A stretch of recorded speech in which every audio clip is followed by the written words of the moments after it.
kecil buat pemerintah gitu. Ganti sesuai dengan fasilitas kita yang ada, ya kan. Tapi yang saya bongkar itu bukan kampung pulau, ini adalah badan sungai.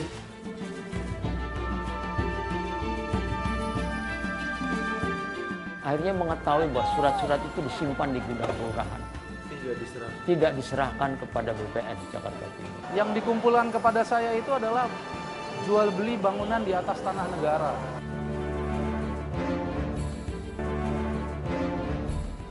Bentrok selalu saja menjadi potret yang sering terekam saat cerita penggusuran di negeri ini.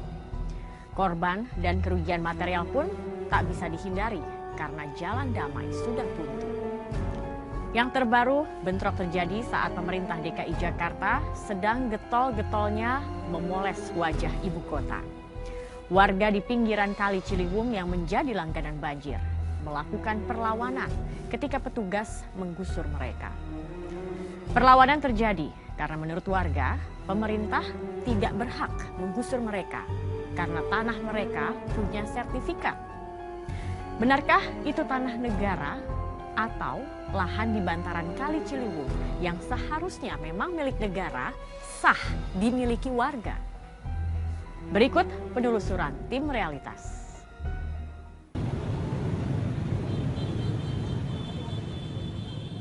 Beginilah suasana di kawasan Jalan Raya Jatinegara Barat, Jakarta Timur pada hari Kamis 20 Agustus 2015. Ratusan aparat Satuan Polisi Pamong Praja yang dikawal aparat kepolisian berjaga sejak pagi hari untuk mengamankan penertiban bangunan rumah di bantaran Sungai Ciliwung, tepatnya di wilayah Kampung Pulau, Jakarta Timur. Suasana tiba-tiba panas saat warga pasang badan dan menghalangi petugas dan alat berat yang akan masuk ke lokasi bantaran sungai di Kampung Pulau. Mereka menolak penertiban bangunan dan memilih bertahan di lokasi karena merasa belum ada dialog soal ganti untung tanah dan bangunan milik mereka.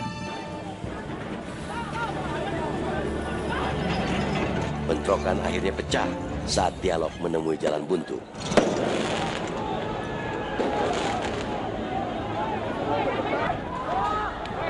Massa juga membakar alat berat yang seharusnya akan dipakai untuk merobohkan rumah-rumah warga di sini.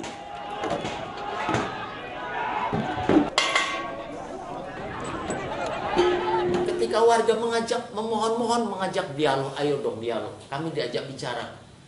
Kok tidak seperti zaman Jokowi yang tidak lelah-lelahnya untuk mengajak bicara. Kalau tidak salah 3 kali Pak Jokowi datang di Kampung Pulau mengajak bicara. Itu gaya Pak Jokowi. Kalau kemudian ada pemimpin yang menganggap bahwa saya tidak seperti Jokowi, saya sekali bicara, kalau tidak mau ya sudah. Dan kalau dia bilang nggak ada negosiasi, ini negosiasi dari zamannya Pak Jokowi kok. Kenapa bisa sampai ada timbul rumah susun di Jatinegara?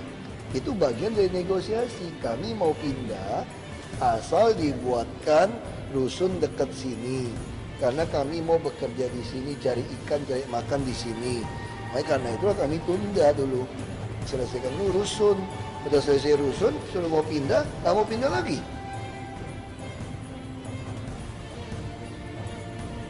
Sepuluh jam pasca bentrokan dan pembongkaran bangunan, tim Realitas menelusuri kondisi Kampung Pulau yang masih ramai dipenuhi oleh warga.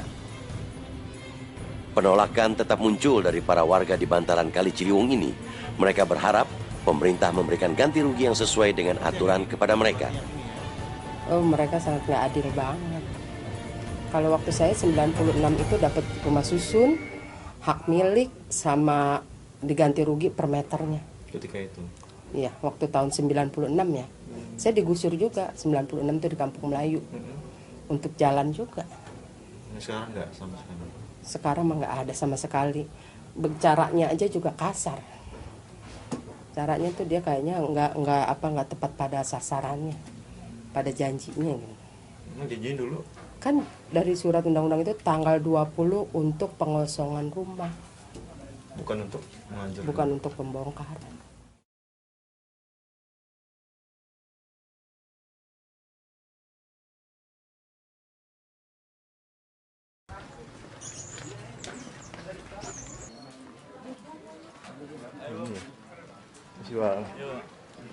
Mungkin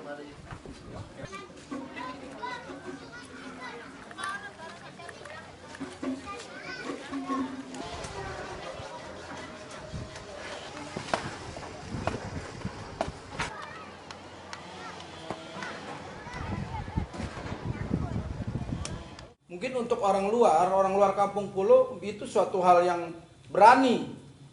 Suatu hal yang tegas. Nah itu dari segi pelaksanaan mungkin secara sepihak itu mereka benarkan. Tapi bagi kami itu sangat menyakitkan. Jadi kami tidak dipandang sebagai manusia yang terdiri dari jasmani dan rohani. Manusia yang punya perasaan. Saya bukan termasuk orang yang digusur, tapi keluarga bibi saya, sepupu saya, habis rumahnya. Dari data yang diperoleh tim Realitas, luas lahan di Kampung Pulo mencapai 85 hektar. Seluas 25 hektar diantaranya terkena penertiban karena termasuk dalam ruang terbuka biru yang berupa daerah limpasan air Kali Ciliwung. Celakanya, dari 25 hektar itu, hanya 6 meter persegi saja tanah yang memiliki sertifikat. Dan yang mengejutkan lagi, ada 8 hektar status tanahnya yang tanpa keterangan. Sekitar 16.000 meter persegi atau 16 hektar tanah di Kampung Pulo pun ternyata kepemilikannya hanya berupa akte jual beli notaris, surat perjanjian jual beli, hibah, atau wasiat. Padahal, berdasarkan informasi yang diperoleh tim Realitas, jauh hari sebelum eksekusi digelar, warga sudah mengumpulkan data-data terkait kepemilikan atas tanah dan diserahkan ke kelurahan. Surat-surat tanah zaman dulu dicek lagi di kelurahan, ternyata warga menemukan, karena Pak Ustadz Kholili itu bagian LMK Kelurahan Kampung Melayu, akhirnya mengetahui bahwa surat-surat itu disimpan di gudang kelurahan. Tidak diserahkan kepada BPN Jakarta Timur. Alasannya apa waktu itu? Nah, alasannya kan yang diserahkan tidak harus itu, hanya rekapnya saja gitu. Tapi rekapnya kan itu harus bukti surat satu-satu, bukan rekapnya jumlahnya sekian. Itu yang dia katakan ketika ditanya oleh gubernur.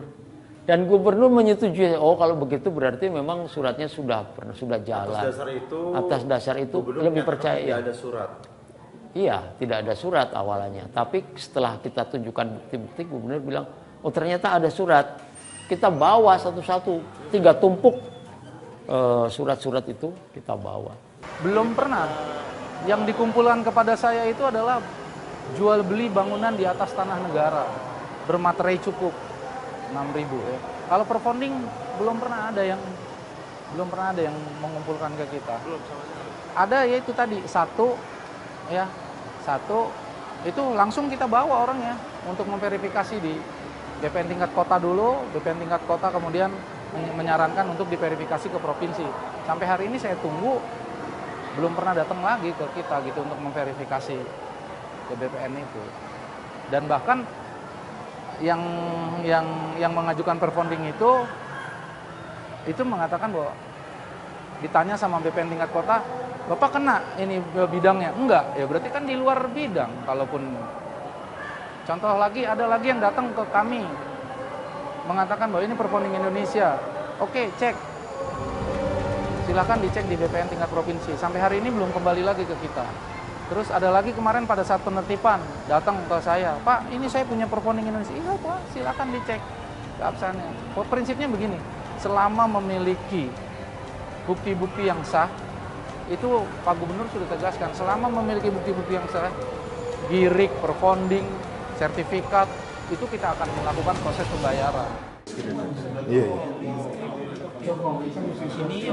Ini bisa menjadi Rupanya ada lorong gelap antara warga Kampung Pulo dan pemerintah DKI soal status tanah di bantaran Sungai Ciliwung. Para warga terus berusaha membuktikan kalau mereka memang memiliki surat kepemilikan yang sah atas tanah di sini. Bukti otentik tersebut seperti dengan yang saya bacakan nomor perponding yang kemarin saya coba cross check dengan pakai memo dari saya punya kawan yang nggak perlu sebutkan namanya, takut dia membocorkan instansi pemerintah, ya kan? Dengan nomor perponding 5856, ya kan? Seperti contoh Habib Soleh itu perpondingnya 19.260.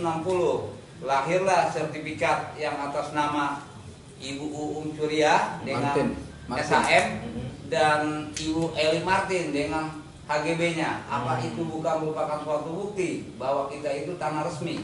Dan di samping itu juga ada lagi yang lainnya seperti 12.046, 16.782 sampai 10.8.1959. Tapi apa yang saya dapat setelah saya minta keaslian dan kedetailan tentang surat ini? Jawabannya itu nggak bisa dibuka. Apa itu bukti kepemerintahan yang transparan?